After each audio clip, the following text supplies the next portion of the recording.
Okay guys, so I'm going to go through this quickly because I have a lot to get through, and I'm going to put a transcript down at the bottom for anyone who is hearing impaired or who doesn't quite catch everything I say. I'm going to answer the questions that I asked for yesterday, so here we go. At Mountain Girl South asks, will you still remember me when you are a rich and famous author? The answer is yes. If I ever become an incredibly successful author, yes. You will even get a dedication, probably. Then she asks, okay, seriously, what would be your favorite vacation spot and why? I've only been on a few vacations, but I love Southern California, so probably there. Warm weather is better for my pain level, plus I love to play in the water. Basically, anywhere there was a lake or an ocean for me to play in would be a fantastic vacation spot for me. She asks, what is your favorite debate topic?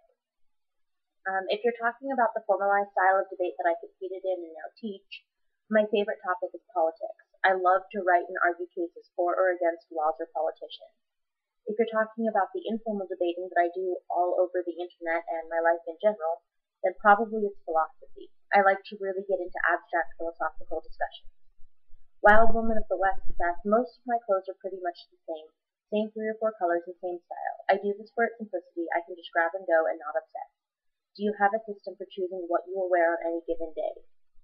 Other than checking my phone to see what the weather is going to be like outside, not really. I have a pretty simple wardrobe, basically jeans or black pants, and shirts that can be worn with either. I am at my most comfortable in a pair of broken-in jeans and a cotton t-shirt with a hoodie if it's cool. Under the Carpet asks, are you angry when I refer to you as her? Never. And can you explain how to use that zero stuff grammatically correctly? Oh lord. Not without writing it out, so I'll do that for you in another blog entry here soon. Don't let me forget, this neurological stuff stinks. When you don't wear glasses, do you wear contacts? Nope, I wear glasses or I'm asleep. I used to wear contacts, but they're expensive and I'm poor. Have your spiritual views changed over time, and if yes, how? I was raised to be a very strict rule-following, quote-unquote, Christian. Everything was about being as perfect as it was possible to be, and if one toe was out of line, you were in major trouble. Not only that, but it was a very bigoted faith. Over time, I've become much more open. I'm not sure what I believe right now. There's just a lot of questions and they're stacking up and I don't have any answers. But I believe the way I was raised was wrong. I don't believe it's true Christianity and I don't believe it's a good way for anyone to live. When you had an eating disorder or were deep in, what was or were the main things you believed it would give to you?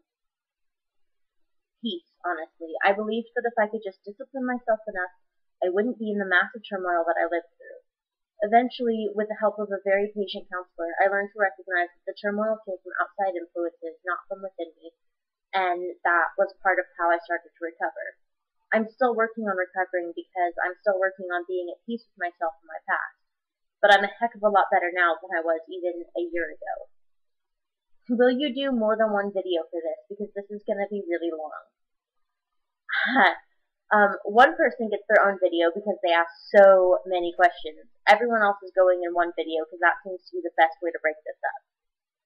Starman Jones says, everyone has exceptions to their rules. I dislike beets, for instance, yet the first recipe of note I invented with pride is sweet beet kebabs. Harvard beet brine, soy sauce, cranberry juice, and Tabasco sauce, and it remains cool. Whatever. What is one example of something you know by your rules of taste you dislike, yet enjoying them the same? I dislike orange juice, yet I love Malibu sunrises and Sex on the Beach and Fuzzy Naples. And yes, I know I don't drink anymore, but that doesn't mean they don't taste amazing. Rob of the Sky asks, what would you do if you were on a plane and there were snakes on it? Probably pull a Samuel L. Jackson. No, really, it depends on the kind of snake and how close it was to me or someone I cared about. Godfather of Green Bay asks, did you read the Bible today, and if so, what? No, but yesterday I read the Song of Solomon. What music do you listen to when you drive? I don't have a stereo in my car, so I sing random snippets of whatever's stuck in my head while I'm driving. What music do you listen to at home? Anything but rap and screamo. Usually I have Pandora on and tuned to my E-Type station. Swedish pop and dance music is my jam. Have you ever had a crush on a teacher when you were a student? No, not that I can remember. What's your favorite flavor of potato chips? Barbecue. What's the strangest talent you have? I honestly have no strange talents. I'm like the most boring person ever. Which shoe do you put on first? The left. Granny's Place asks, where did you go to college and what degrees did you graduate with? I graduated from the College of Idaho with a bachelor's degree in psychology in 2009. What are your future educational goals or career goals? I eventually want to get my master's degree in communications or a master's of fine arts in creative writing. I want to sell my writing, be a poet, and coach speech and debate. I'd love to be a communications professor. Basically, if it has to do with words, I want to be involved. I love, love, love, love words. Garrett asks top or bottom. I'm a switch. I know you said you were just kidding, but I figured I'd answer anyway. Taking Over Me asks, do you have tattoos? If so, of what? If not, would you ever get any? I have one tattoo on my left shoulder of the word koinonia, which is ancient Greek for friendship so intense you would die for another person. I want more, but they cost money. What kind of music do you like to listen to? Could you recommend some good bands or singers? I answered the first part of the question for Godfather of Green Day, but I recommend E-Type, Daniel Bollinger, Lucas Prada, Dan Ballin, and Dragon Force. She wants to know, where do you stand politically?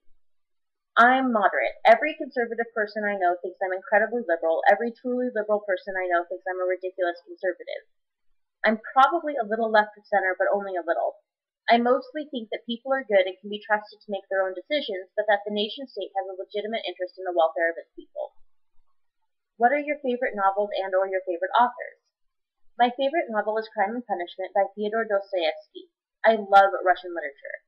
I like Stephen King, Dean Koontz, Anne Rice, and other quote-unquote horror novels, but I'll read literally anything I can get my hands on. What kind of sleeper are you, stomach, side, or back? I sleep on my side, curled up with my arm under my pillow. Have you ever been to any concerts? If so, which ones? The only concerts I've ever been to were Christian youth events and a Rebecca St. James concert when I was much, much younger. And besides Zanga, what are your favorite websites to visit? My Life is Average, Stumble Upon, Facebook, Memebase, F My Life, and Smartphone. Adams Woman Fell asks, your favorite food? Ziti casserole. Your best birthday memory? This summer I turned 16, a bunch of friends and I took a cake to the park and blew bubbles and played with balloons. It was the best birthday party I've ever had. Your fave store is Hastings. It's a bookstore here. Fave poet is Andrea Gibson, hands down. Fave nicknames? I love when you call me Doodlebug. I love when my baby calls me Baby Doll.